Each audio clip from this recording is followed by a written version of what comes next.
Hello everyone, I'm Fel Arias and welcome to my channel. Today we are looking at Hazbin Hotel, episode 4. Now, this episode has a lot of strong content in it. Alright, I'm going to, of course, be trimming this down a bit for YouTube, especially the stuff that YouTube isn't going to allow on it. But you can always watch the full version of my review and commentary on my Patreon. Granted, I'll still probably cut snippets out because, again, hopefully you're watching for my lovely self and not just to have a convenient way to watch the show. Because I hope you enjoy my company. I really do. Also, makeup test for my cosplay. How does it look? I hope it looks good. I've heard that I look like someone from the Sandman series. A little bit. Which is very nice. But anyway, if you are easily or triggered at all by sexual abuse, non-con elements, manipulation, physical abuse, violence, manipulative relationships, stuff like that, might be good to skip this episode. Just heads up. Again, hopefully those watching this have already seen the show, so you know what this episode entails. Just putting a warning here, just in case. Still, this show has some of the best songs in it. This episode has the 2 best songs out of the entirety of season 1. They might not necessarily be my favorite songs, but damn, they're so good. Okay, so I will likely not be able to put most of them, the actual songs, in the video. So I'll try to keep my commentary in the video though, so hopefully there shouldn't be too much missing between here and Patreon. I do try to let people know how much ended up getting cut so they can determine whether or not it's actually worth it to get the Patreon stuff. Because I know that not everybody is concerned with things like that or have the money for stuff like that. And again, if you're just here for the commentary, well, thank you. It's nice to have you. So, another thing. I have recently started printing some stickers. So, I might, depending on how well it is received, possibly put up an Etsy shop and maybe have some stickers for sale there in the future. Let's see. Oh, there's one more I printed. Where is it? Oh, here it is. And these are stickers that pull off. So, da da da da. I just have them like this, so they're easier to peel off the paper. So all of this around the figure is not actually part of the sticker, so you don't have to worry about that. But yeah, all right.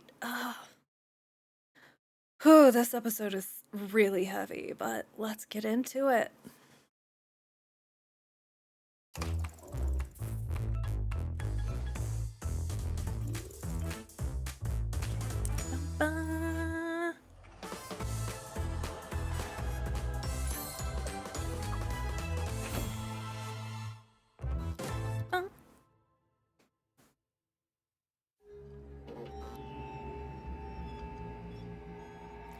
It's amusing how many times I've seen people talk about the scene and like, what the fuck is going on? It's like, wait, connect the dots.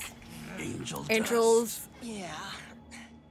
And what's Angel's it to profession. I want you to tell me where your boss stashes his vault. Which is really sad in the subtitles. It actually spoils this entire, misleading part of the episode because it actually does say porn goon or porn star person. Ugh. So the people with subtitles on have the entire surprise ruined.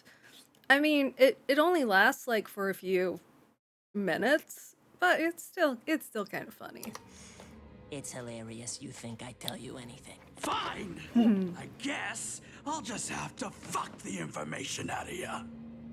Do your worst, Daddy. It was pretty clear when it got to that part. You know? Oh man, and Nifty's just loving it. Pinchus is not sure what to think. Charlie looks like she's about to barf.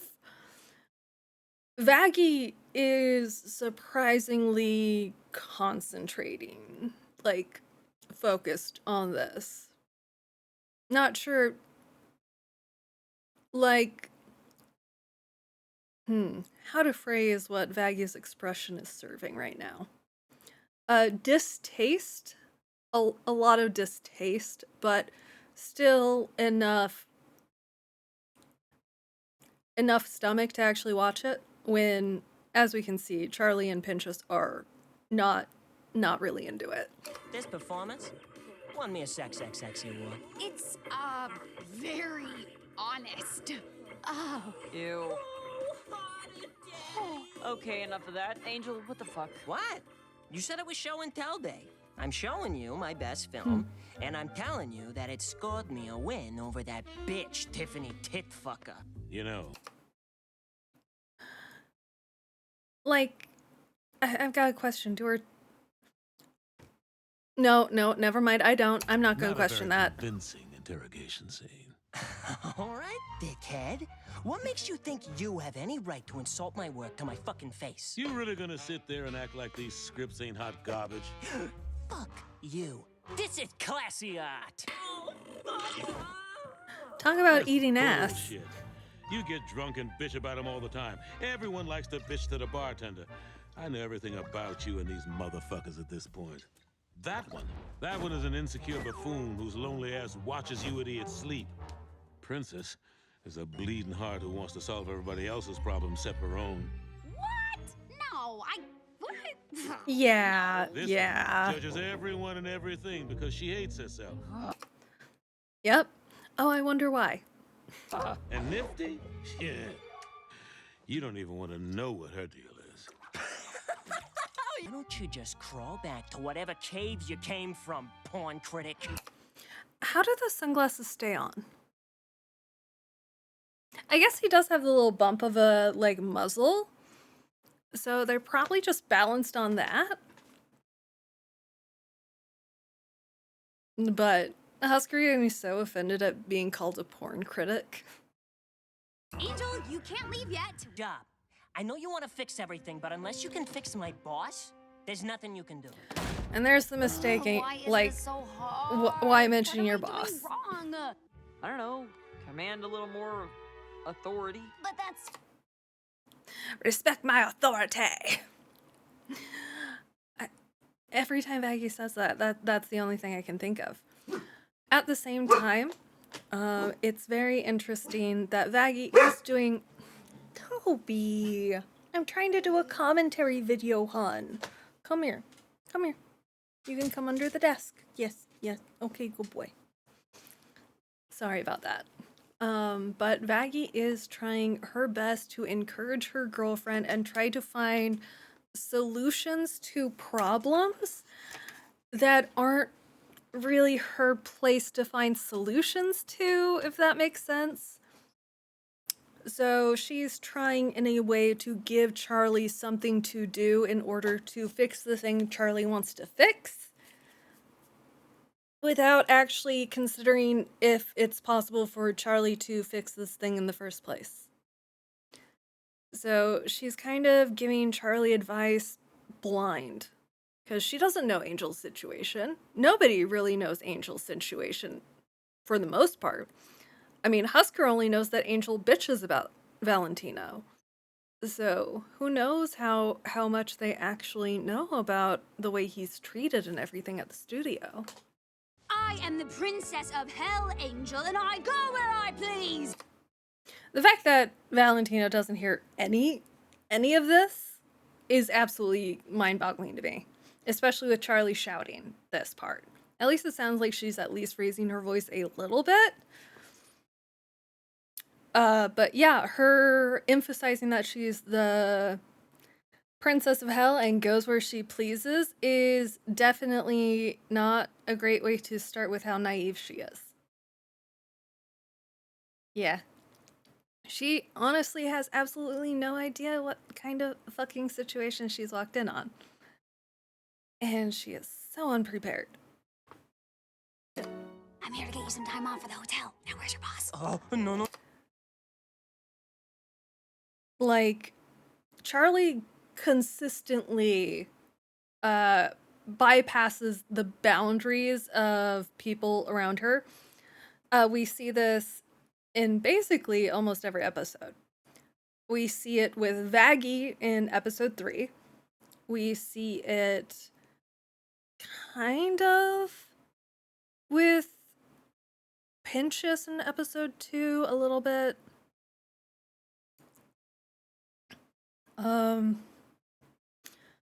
Episode 1, she more got her boundaries a bit, like, infringed on. But in this episode, she's not talked to Angel about this. This is something, again, she should have communicated with Angel before attempting to do this. Instead, because she's Charlie and the Princess of Hell and has all that naivety and she's very sheltered, she thinks she can just go and do things. Which, if she actually used the powers and had that kind of power to do those things, then that would be one thing. But she's not willing to really do that, is the problem.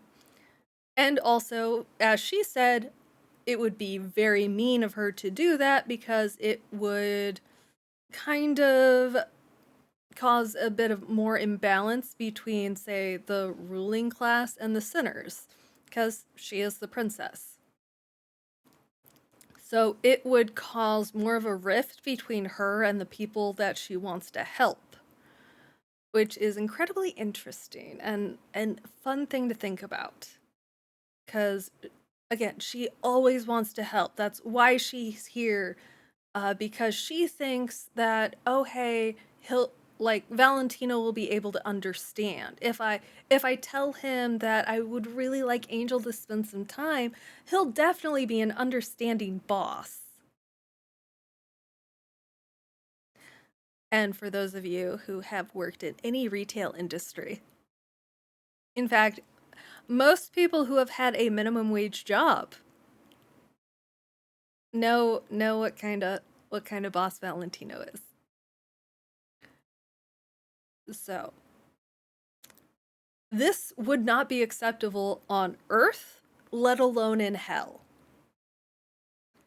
Having someone basically break into your work office to go directly to your boss to demand you get extra time off to do something with them.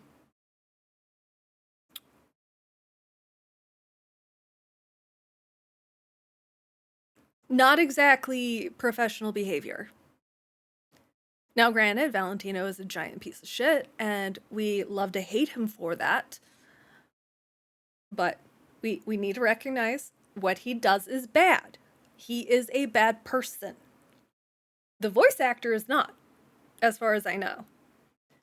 He seems like a really sweet guy from everything I've seen about him, like the actual voice actor for Valentino, Joel. He seems really nice. So, again, actor and character, keep them separated. They're not the same person. Just because they're playing the role doesn't mean they condone the behavior. And again, just because you like the character doesn't mean you can't critique and be critical of their bad behavior.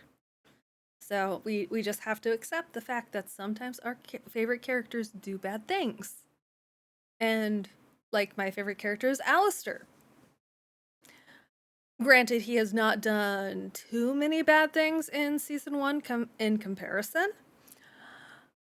But we haven't seen everything he's gonna end up doing, so we have no idea. Now, Jax is also my favorite character in The Amazing Digital Circus, and from what I hear, he's gonna end up doing something that's irredeemable in the following episode. So I am very worried about that. At the same time, it's probably not going to change the fact that he's my favorite character. I'm just going to be like, yeah, that was a terrible fucking thing, and he is a horrible person. And then I'll accept that and be like, but his character development, his character arc is still very intriguing, and it is something that I enjoyed following, if you get my meaning. So, again, not going to bash anybody for having horrible, like, favorite characters, because, again, as long as you're willing to condemn the bad behavior and not make excuses for it, we're good. We're good, because I like some terrible people, too. Like, just look at Odysseus. He is Mr. War Criminal himself. He's, even in Epic the Musical, he starts by throwing a baby off of a wall. So we like imperfect people. Completely understandable. Lovely. More boundaries specimen. trespassed. You don't want to roll, do you? Because I could make you a star. Make us both richer than, well, your papito. Fuck no. I'm sorry. I have come to. Valentina looks so offended by being refused. He probably doesn't get refused very much considering he's an overlord, and yeah, this is hell. So, yeah. Still, Charlie's just so shocked by this behavior and everything. She's finally getting a slight reality check, but not the one that's going to actually bitch slap her into realizing how fucked up it is that she's here. To aggressively kindly speak with you about Angel. Later, of course. I wouldn't want to stand in the way of your work. This is when she should have left. This is when Well then, she should have make yourself left. comfortable, Your Majesty. Instead, I she does sure something hope even you don't worse. Hurt me with those big guns of yours. Don't move, you spicy little cock sleeve, or else. Like, can you imagine in any profession, someone coming in, being welcomed in as a guest and being told, yeah, you can be on set and you can, like, discounting the fact that this is a porn, because porn is still usually a incredibly expensive and professional form of media. It requires a lot of technical stuff, sound design, all of that. Like, yes, it's just people having sex is what it comes down to, but it still requires everything else that goes into filming a production. So it doesn't just happen. So the fact that Charlie is specifically seeing this guy doing his fucking job and decides, hey, I'm going to go and bother him and start talking about the hotel while he's actively working. Charlie has absolutely no sense what the real, even, like, what Earth is like, let alone what hell is like. She has either been in the castle most of her life and probably the other rings of hell. And again, she's the princess. They probably treat her very well. Like, the Hellborn probably treat her very well, I'm guessing. I'm hoping I'm right about that. I'm probably not. But the fact is she spends a lot of the time in the hotel. She doesn't actually interact with sinners all that much. She doesn't really understand them or humanity. And it really, really shows. She doesn't understand, like, what a job is or what a job is like. She's putting her own wants above what other people actually have to do. And this episode is kind of a really good character development point for Charlie, as well as Angel. I'd say this episode right here has the most character development in it out of any of the other episodes in season 1. Because Charlie's character gets better developed, Husker's character gets better developed, Angel's character just, whew, we get such a leaps and bounds in Angel's character development in this episode, to the point where we can see the change for the rest of season 1 and likely going into season 2. This episode is so horrible, but it does so much for the show.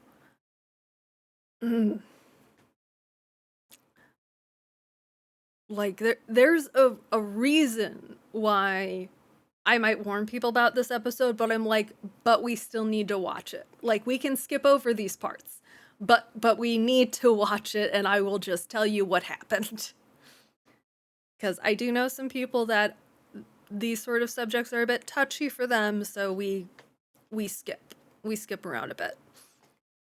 But again, Charlie's absolutely clueless. She trying to push her ideas and dreams onto everybody else around her, and having no respect. Like, she is being incredibly disrespectful to everyone, to Angel, to Valentino, to Travis, to this guy. Like, she has no manners, no professional manners at all. Iowa. Exercise every day in the morning from 8 to 9 p.m. Cut! What the fuck is going on with this?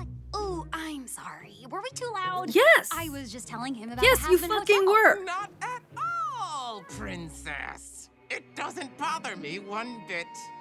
You know, this scene feels awfully violent. If you want help with the script, maybe I can pitch some scenarios. And again, I know what happens right after this, and I paused it here specifically because I want to talk about her offering her help in a field that she has no experience in. And expecting that just because she's the princess, that they'd accept her help and want it. Even though every single time she has tried to insert herself into other people's business, it has not ended well.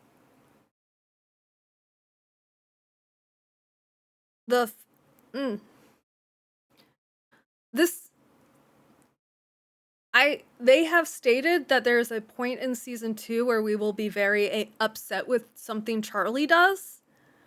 And I have a feeling it's going to be reminiscent of what she does here. Like what she's currently doing. It's going to be her acting so naive and out of touch that it's going to cause problems. That are more okay. I will say this is not entirely Charlie's fault. Whoever set this up, they were a fucking moron. Like, this was going to happen at some point. Whether Charlie did it or someone else did it. This was going to happen. It's just very, upsetting and sad that it's Charlie that ends up doing this because she's, again, more in her own head and not paying attention to her surroundings. Oh, I love her, but yeah. And the thing is it even shows on some of these, I believe these are like labels saying do not plug these into extension cords. Like, these should not be plugged into extension cords and they're fire hazards or something. Vox would be disgusted with this, considering how organized he is. I have a feeling he avoids going to the actual shoots for Valentino's porns because he cannot stand this kind of thing. He just seems too put together for it. Okay. Okay, that's on fire. That's Oh yeah, on fire. everything's on fire. Val, I didn't know Val, You really think you can have Lucifer's little bitch fight your battles for you? And we've already established how pissed off Valentino is about Angel moving in with Charlie into the hotel. So nothing justifies this behavior. But he's using it as a way to basically gaslight Angel and make Angel feel like he deserves this. Which Angel does not deserve any of this. But Valentino is an abuser, and this is generally what abusers do, is they always make it the other person's fault. There's this one story I read where a therapist started asking this person, okay, so he doesn't hit you, but he destroys things, right? And they're like, yes. And they're like, okay, what sort of things does he destroy? And they start listing things off, and the therapist makes them pause. And then the therapist specifically asks, does he destroy anything that belongs to him?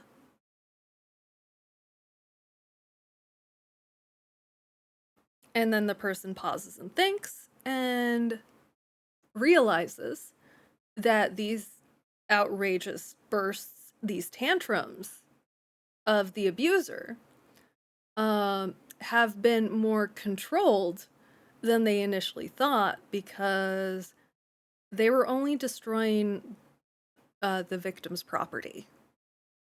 They were only destroying things the victim cared about. It was never just about destroying things. It was never about, like, unleashing anger and having an outlet for their anger.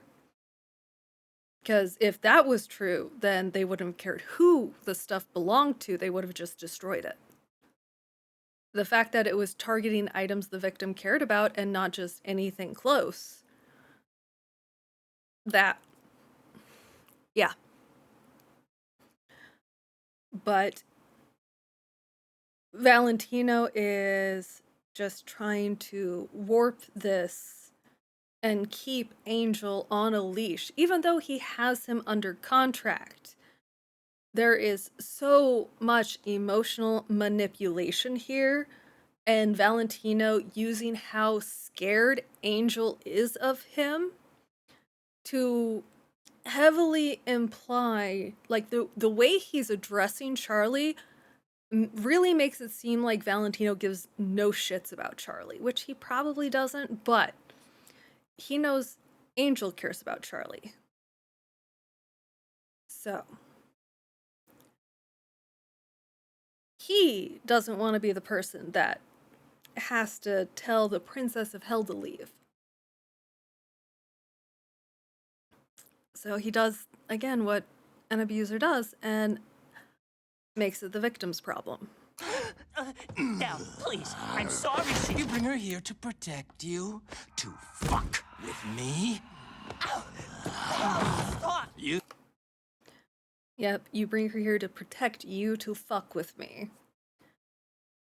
Implying that this also implies that Angel is too weak to protect himself.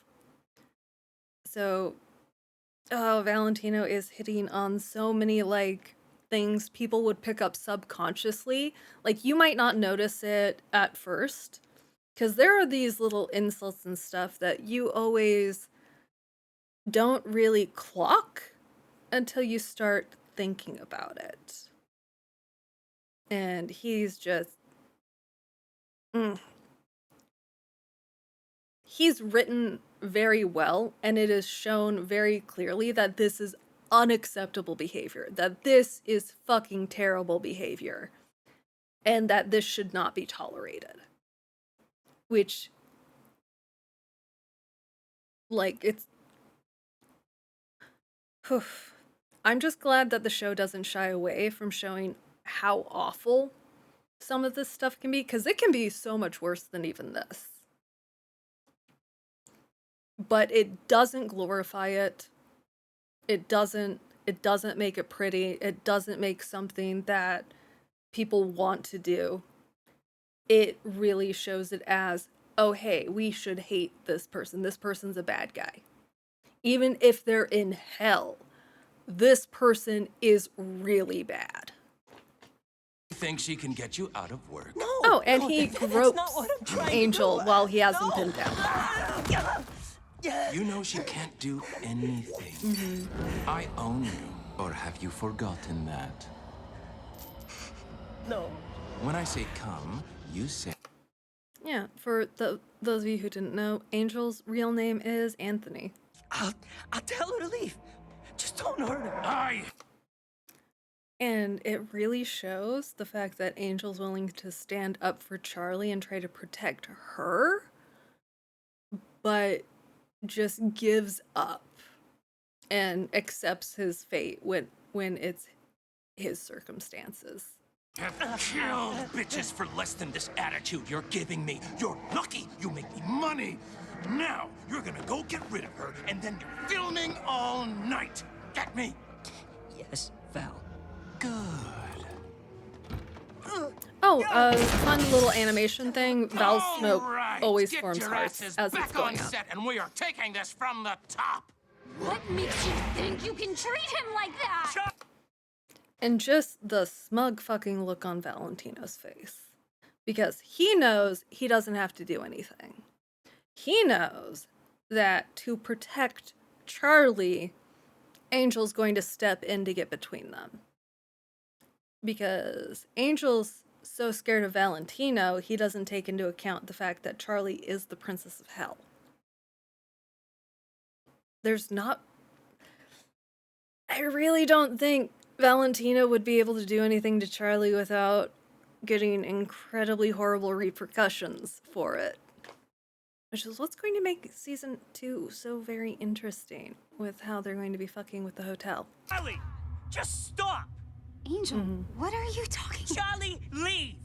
But I didn't want you to come here. I already asked you to leave, and you And didn't he even listen. double You checks made with things Valentino. worse. It I looks just up wanted to to him to help make you. sure he's Well, you doing it ain't. correctly. You actually want to help me? Get the fuck out of here. Right now. And let me finish my work. I didn't mean to. I'm so sorry. Yep. 69, 420, 666, 13, 674, Travis. That's how we know Travis's name. But just... poor Angel. Because we know likely Valentino was super sweet and probably a really good boyfriend up until he... Like... That is the awful thing about some abusers, is they can be the nicest people. And it's one of the reasons why a lot of people can't really believe that they're abusers, is they've only seen the good sides. And they're very good at manipulation and acting like good people. Wish I had something to live for tomorrow. And we find out later that one of the points of Angel's contract is that Valentino can do whatever he wants to Angel in the studio. But when Angel's not in the studio, which is one of the reasons, like one of the big reasons he moved out, is because Valentino can't control his life outside of the studio. But I believe in his contract he likely also has the thing saying, hey, you have to come to work. So he does still have to spend time at the studio, which... Again, I fucking... Valentino is the character I despise the absolute most in this series so far. Like, there are other bad characters. Like, Adam's terrible. He's a mass murdering psychopath who considers some human lives less like worth effort and less valuable than his own. Like their souls. Actually values souls less than other souls. Enough to use as fodder, and like sports hunting is basically what the exorcists do. But I can just only imagine how sweet and nice Valentino must have been to charm Angel. And yeah, likely there was lots of drugs and drinking and the entire becoming a star sort of thing. I don't doubt that Valentino partially seduced Angel and was like, "Hey, I can make you a star. You just have to like do this, blah blah blah." And then got like Angel was probably already hooked on drugs, but then Valentino likely became the supplier, and these are all just like theories. And I also think that Valentino might have been the person to get Angel fat nuggets in order to manipulate him. That's a theory. It's not canon as of yet, but I'm pretty personally, I looking at their relationship, I think that Valentino might have gotten Angel fat nuggets. One, because we know that Valentino has access to things that are not necessarily available in the Pride Ring. At least as far as I know, Fizzbots, Fizzeroli's robots and robot replicas, aka Kitty, aren't really available outside of the other rings. Like, they're not available in Pride as far as we've seen. But then again, we haven't been able to have those crossovers or anything yet, so that might not be a thing. But Angel's pig is very likely a hell pig. It's definitely not a sinner, so it's probably a hellborn pig. So likely came from the Wrath Ring. Yeah, we all love fat nuggets.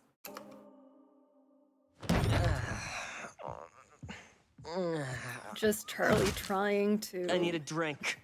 The hottest you can make. You look like shit. Yeah, he does. Not possible. Gotta put Just that a little mask shook. on Nothing and... new. In your bedroom, maybe? Under the covers? Immediately switching topics, getting off topic. Like, Husker is trying to be legit right now. Like, he's giving sound advice, like, here's what I've experienced, so I don't suggest this. And instead of actually taking that as the offering it is, like the olive branch, Angel immediately is like, okay, I can't open up. I have to put on my persona, so I have to make it so he doesn't want to talk to me anymore. Because, like many people, Angel really seems afraid that people won't like him for who he is. That people only like him for what they see. Like a pretty porn star. So everybody's expecting him to be like this. And this also allows him to keep everybody at a distance. So they can't get close, so they can't hurt him, possibly like Valentino hurt him, or like people in his life probably hurt him. Various other things. He makes them leave himself because that hurts less than being himself and them leaving him anyway. Because he's expecting them to leave no matter what. Fucking ass! Just...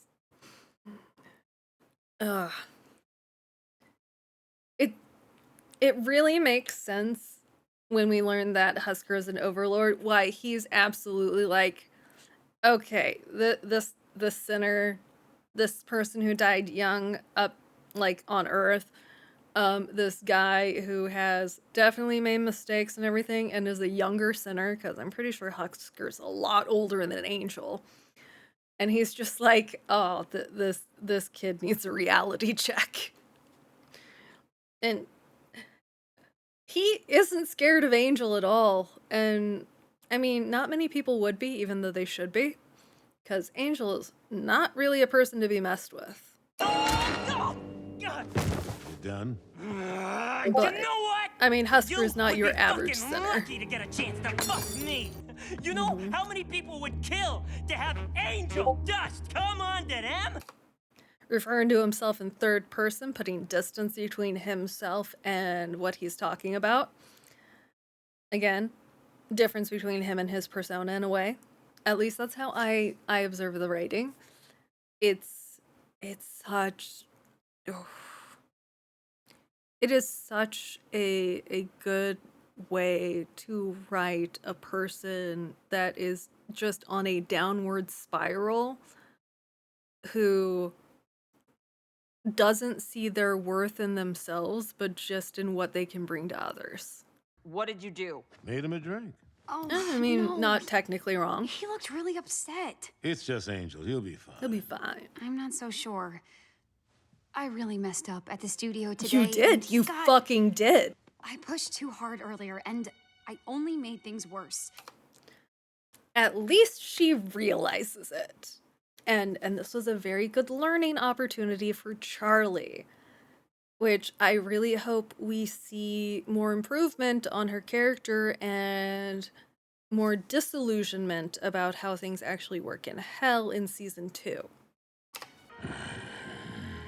Just now, if you'll excuse vaggy, me, like, I'm you're going going to write fucking do 100 this, apology Husk. letters Like, and a lesson plan for you have tomorrow no about choice. Boundaries. And it's really fun because episode 2 was about apologizing. Episode 3 was about trust. Episode 4 is about boundaries.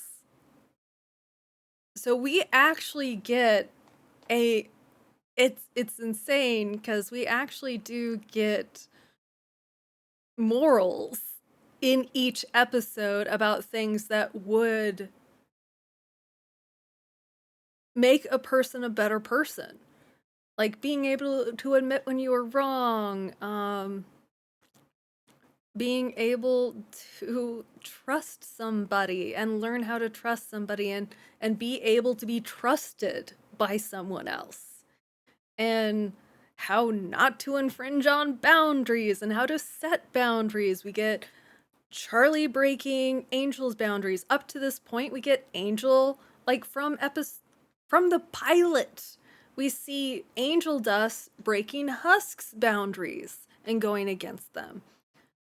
So it's lovely character development after this episode, because we see the characters actually learn from their behavior, and it's a beautiful thing. I'm trying to think of what lesson was in episode 1.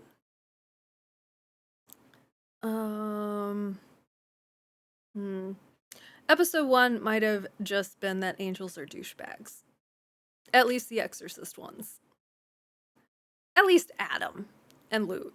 And okay, yeah, the rest of the Exorcists also seem kind of horrible, but Charlie looks so cute. Now, I'm thinking these are not hellborn sharks. These are probably actual people that died and took the forms of loan sharks.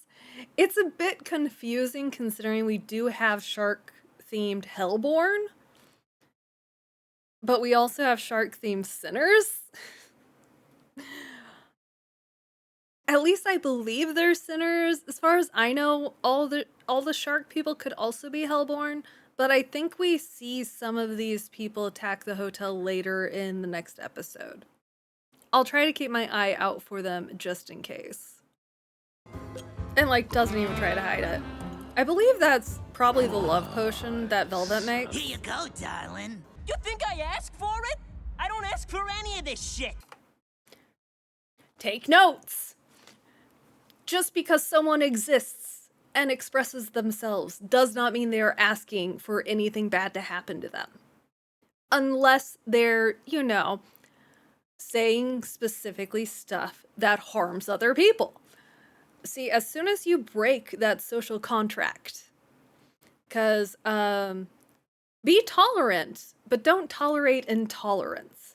Because once you are intolerant, you are no longer protected by the tolerance policy. If you understand how that works.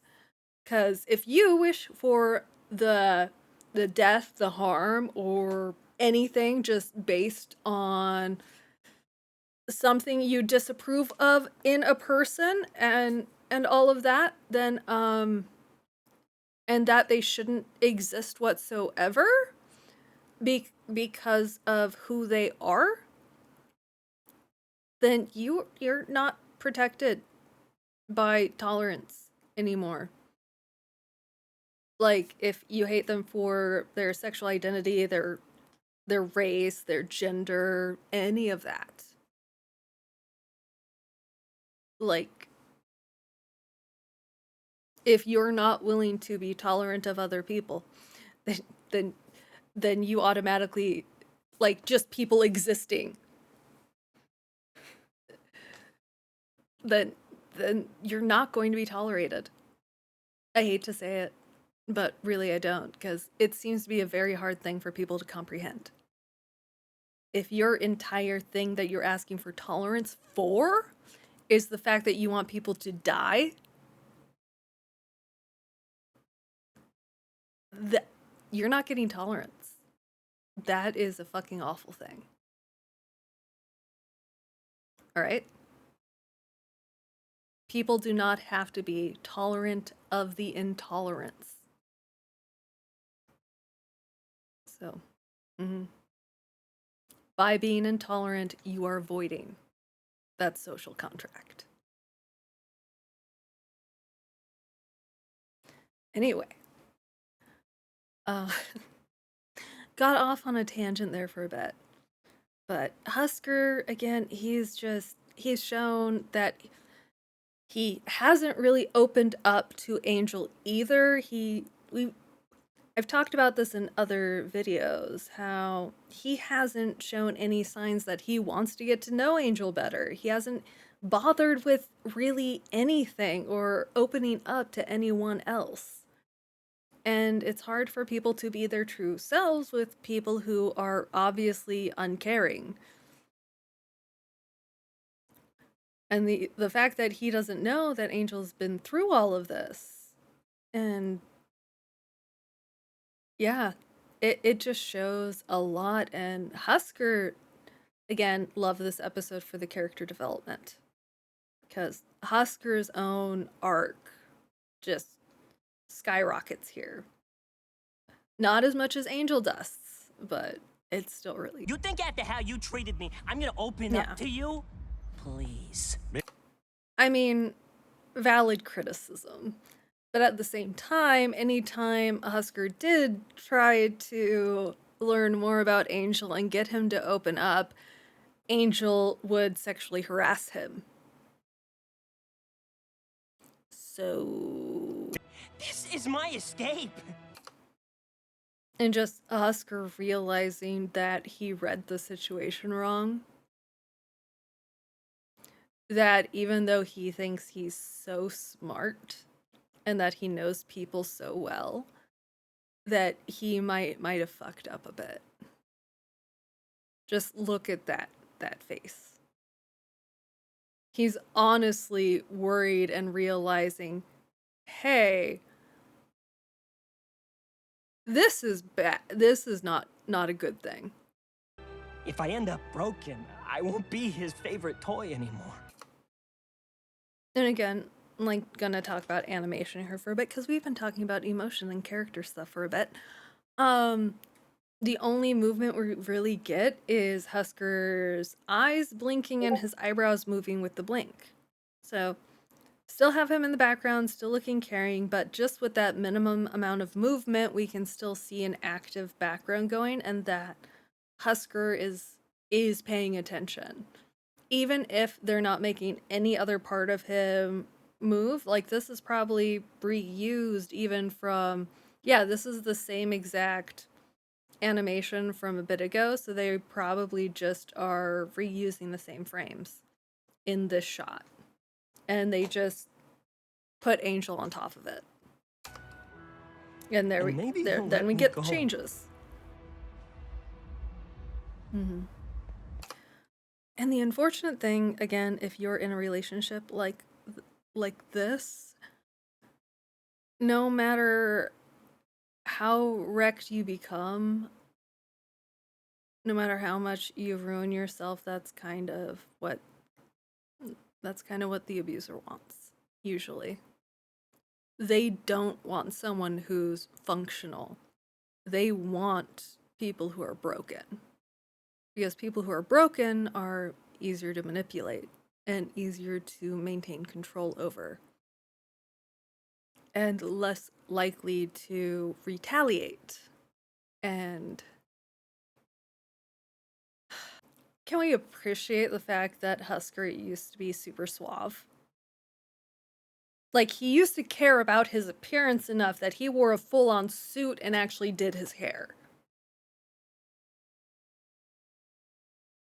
Like, he's got this cute little bow tie and everything. Like, yeah, everybody basically has bow ties now, but it matches, like, his cuffs of his suit and everything. And it's not his fur that's showing, it's an actual, like, white shirt underneath the blazer. Alistair has all the chips. He has everything. The scene is so good in representing, like, the balance of their relationship. So I know what it's like to regret the choices made. And know when you can't take it back. And we get Keith David's absolutely astounding singing voice So here. things look bad and your back's against the wall. Your whole existence seems Beautiful water fucking hopeless. animation right there, and it's still, like, wavy. You're a loser just like me. There's the key right there, is you're a loser just like me. So even though he's saying these terrible things, he's like, you're not alone.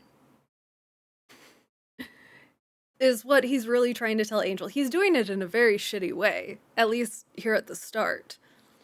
But he's keeping Angel's attention, and Angel's not sexually harassing him. So Husker's kind of found a very niche little area where Angel's pissed off enough that he's not masking. Like, he's not going back into his automatic reactions, which is great. But like, everybody sees this song and sees, like, the starting lyrics and thinks, oh, this is a terrible song. Why would anybody want this? Oh, it's awful how he's talking to... These people obviously don't know the actual context of the song. This is hell. They are in a shitty, fucked up situation. They are doing the best that they can. And the thing is Husker is he is telling Angel, hey, yeah, all these shitty things are happening. Yeah, you're acting like this person and is insulting Angel at the start of this. But Husker's point is that sort of stuff doesn't really matter. Even if you are this way, that's not what matters. You got company. And that right there is the key to the song. Is you might be all of these things, but you're not alone. So, in a way, he's saying, hey, I'm empathetic towards your situation. Because he's admitting he's also crap. That's the key here, is Husker is also saying negative things about himself and then telling Angel, you're like me. I just really enjoy this song for... It has very amusing lyrics, but the actual point behind the song is so good. It's so amazing in contrast to Poison. And here's when Angel's starting to get what Husker's talking about. Because letting your walls down, being open about yourself with people around you, how even if it hurts, that's still better. It's better to be able to be yourself.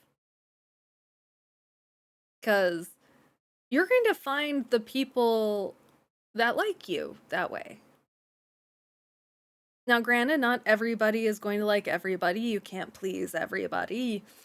You definitely can't be friends with everybody, because that would be, that would be insane. But you can find your group. You can find your found family in a way. And the thing is you're only going to find those people by being you. And just Oscar being like, yeah, just be who you are. Like, I'm also in a shitty situation and I am like a very down on his luck person. I'm at rock bottom and all of that. But he feels okay because he's at least himself. He might be in a awful situation, but he knows who he is. It's okay to be a Coked up dick sucking hoe? maybe that's fine by me. Right there. Just, ugh. This song is about acceptance. And I love it so much. Because it does it in such a terrible way. But considering it's set in hell, and everybody is in hell for whatever their reasons may be, they're still learning to accept themselves and who they are instead of having to feel like they have to hide it or to pretend to be something they're not in order to protect themselves. And just look at Angel's smile here. When Husker is like, baby, that's fine by me. This song is so damn good. And again, whoever dislikes this song by saying, oh, it's about someone making fun of a victim, I really have to wonder about the media literacy of people. Because if you actually look at the song again and the context and what is being said in the song, that is not what is happening. It's not making light of the fact that Angel's a victim. It's saying, hey, despite being a victim, you should still be able to be yourself. You are not alone. I have also been through traumatic stuff, and I am with you there. Like, camaraderie. Support. That is the entirety behind this song, is it sets Angel up with the negative things that Angel very likely thinks about himself. And then it kicks off with, hey, I'm this way, breaking walls down. And then Angel kind of sarcastically, like, let's go back, because it is such a fucking good part. Because we see Husker here smiling, sitting down next to Angel, kind of being willing to be close to Angel, because, again, Angel's not sexually harassing him. I sold my soul to a psychopathic freak. And this here is very much, at least it feels to me that this is Husker's way of saying, like him saying, and you think that makes you unique, is kind of Husker saying, stop the pity party. You can't use that as an excuse to treat yourself terribly. Like, he's specifically like, stop pitying yourself. You're not the only one in this situation. You can still overcome that sort of thing. At least that's how I interpret it. And you think that makes you unique? Get out of here, man. We're both losers. Yep. Again, we're both losers. Putting them both together. So Husker's not... What's really interesting is Angel is in such a terrible situation. And the thing is Husker started this out by saying he was an overlord. he was in such a huge position in regards to sinners in the Pride Ring. But now he's saying he's just like Angel. He's also a loser. He's also in this situation. It's I just love it so much. And it's here that Angel's starting to realize that yes, Husker is trying to cheer him up. He's trying to imply that it's okay to feel this way. Baby, we're losers. It's okay to be a Coked up dick sucking hoe? baby. That's Baby, fine, that's by fine me. by me. Just getting that reassurance that Angel being his true self is okay with somebody. That Husker accepts it and that he's happier with Angel being who he is and being this power bottom at rock bottom. Just that reassurance. Just Go fine. ahead, baby, sing that song. Come on. And it's so great because we're not only getting Husker being like, yeah, we're the same, but we're getting Husker encouraging Angel to be himself. Not just that he can be himself, but encouraging it, like driving it forward, like giving him that positive reinforcement for admitting what he enjoys and what he likes and everything. Ah. Just the positive reinforcement and the support in this song is crazy. I got no holes left to deflower. Yeah.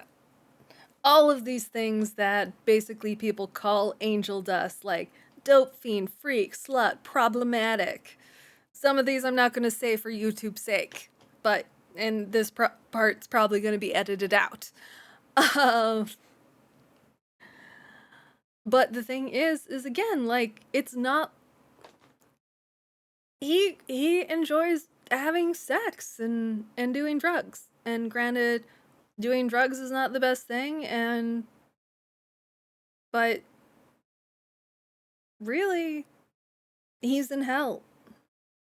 He shouldn't be shamed for basically doing what everybody else is doing. Like, should he try to be better considering he's at the hotel? Yeah, definitely. Like, you should always try to be a better person. And he's one of the big steps that Angel has been missing this entire time is letting himself be himself.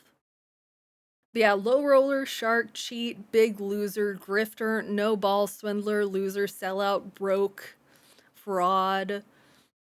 So, yeah, as far as we know, he's also been called terrible things for the things he enjoys doing, which is gambling and drinking. It's time to lose your self-loathing. Excuse yourself, let hope. That's such a fucking good line. Oh. Lose your self-loathing. Oh. Excuse yourself, let hope in. I just want to listen to it again. It's so good. It's time to lose your self-loathing. Excuse yourself, let hope in. Yeah, lose your self-loving, excuse yourself, let hope in. And that, again, is the true meaning of this song. It's not about shaming someone for being a victim of abuse. And anybody who thinks that's the point of this song is very out of touch. Baby, play your card, be who you are. Play your card, be who you are. Again, whoever thinks the song is about shaming someone, I will never understand. It's definitely not the best delivery, but the actual purpose of the song, really on point. I love, like, the pictures of Angel Dust and everybody in the background. Like, we got Val there. We know they're in the entertainment district because of the setup everywhere. That was something I didn't expect to see. Like I said, you don't know me.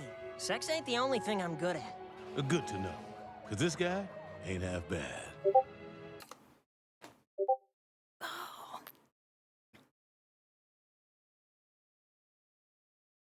And just him, Husker, once again, giving Angel reassurance that, hey, you're good.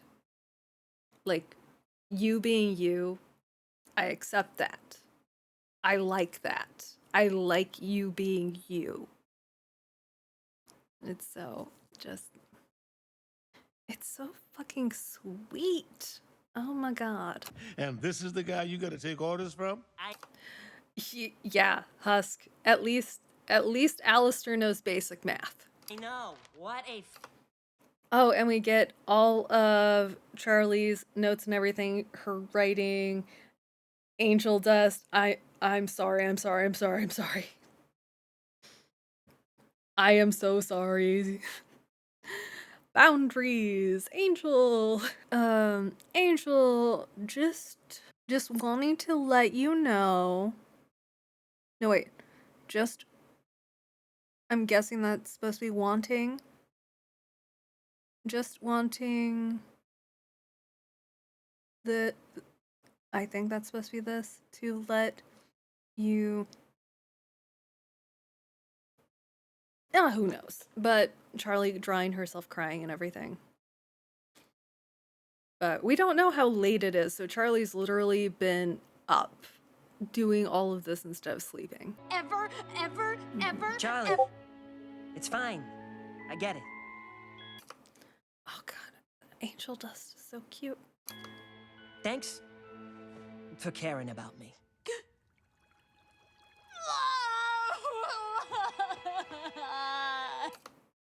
And that is a huge fucking step for Angel Dust, considering everything Charlie's been doing for him.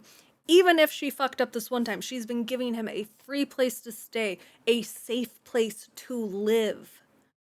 Likely providing him with food and everything else he needs. Granted, he has to go to those classes and stuff, but she really doesn't force him to do anything. He's got far more freedom here than he ever had at the studio. And he's got people who actually care about him here, too. Because even if she didn't know Angel's true self, Charlie still was accepting of him and wanted to let him stay there. Even if he wasn't actually trying to redeem himself, she was like, yeah, as long as he's here, there's a chance. So, and for Angel to finally, like, see what Charlie's doing and seeing the good intentions, even if what she did was incredibly terrible, is such a huge step. And being able to appreciate that. He said he forgave me. He did indeed, Charlie. So beautiful, Oh. Maggie. Hey, how about that drink? You read my mind. And it even ends with Husker offering Angel a drink instead of Angel ordering or demanding a drink. Which, so much is done in this episode. Like, it is one of the keystone episodes for Angel Dust. Like, we could not have any sort of improvement in Angel Dust's character until he overcame this. So, anyway, I know I rambled and ranted a lot, so I'll probably trim this down a bit. Even for my release on Patreon. But again, please remember the meaning behind this episode. and the meaning behind the song Loser Baby. Because be yourself and you'll find people that appreciate you for who you are. Anyway, I hope you all have a wonderful day and I'll see you in the next video. Bye-bye.